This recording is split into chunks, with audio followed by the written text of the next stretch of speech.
André Manoukian et l'équipe du Cosmo Jazz vont une nouvelle fois faire résonner les parois de granit. Une idée un peu folle, diront certains, qui a montré à quel point pour les artistes et les spectateurs, le mélange de musique et de sites d'exception pouvait être magique. Il y a peut-être une sonorité différente par rapport à une salle et puis on est dehors, on est libre, quoi.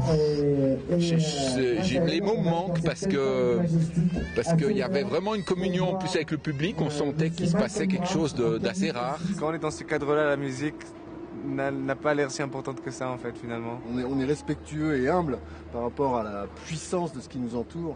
En même temps, c'est très inspirant et c'est très élévatoire. Cette année encore, les artistes viennent en nombre pour goûter à l'expérience unique. Le Toit de l'Europe accueillera des sons venus d'Orient et des Caraïbes. Cette année, finalement, la programmation va coller un petit peu à l'actualité sans qu'on le veuille. Je trouve que ce qui se passe de plus intéressant dans le monde du jazz en ce moment vient de l'Orient. Donc il y aura Ibrahim Malouf, un trompettiste libanais qui est français mais d'origine libanaise, qui a une trompette spéciale avec 4 pistons pour avoir les tiers de ton arabes. Il y aura également Aziz Chemaoui avec University of Gnawa.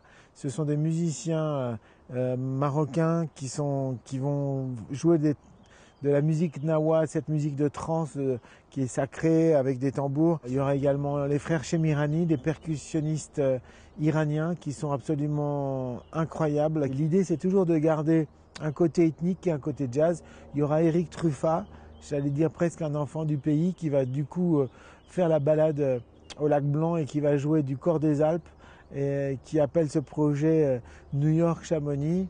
Il y aura encore Malcolm Graff, le Suisse fou qui va improviser, qui va tenir la jam officielle le soir. Il y aura un groupe le Creole Gospel Choir of Cuba, qui sont des Haïtiens qui vivent à Cuba et qui vont chanter en Yoruba, donc une musique incantatoire. Elena Duni, une chanteuse albanaise fantastique qui a intégré le jazz et en même temps les mélismes orientaux.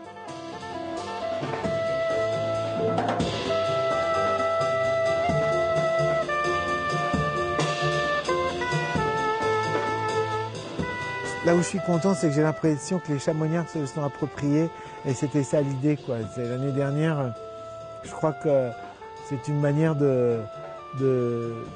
j'allais dire, la fusion a tellement réussi entre la musique proposée et puis ce décor incroyable que cette année, les gens sont encore plus enthousiastes. Ils me demandent dans la rue, allez, vous allez le refaire.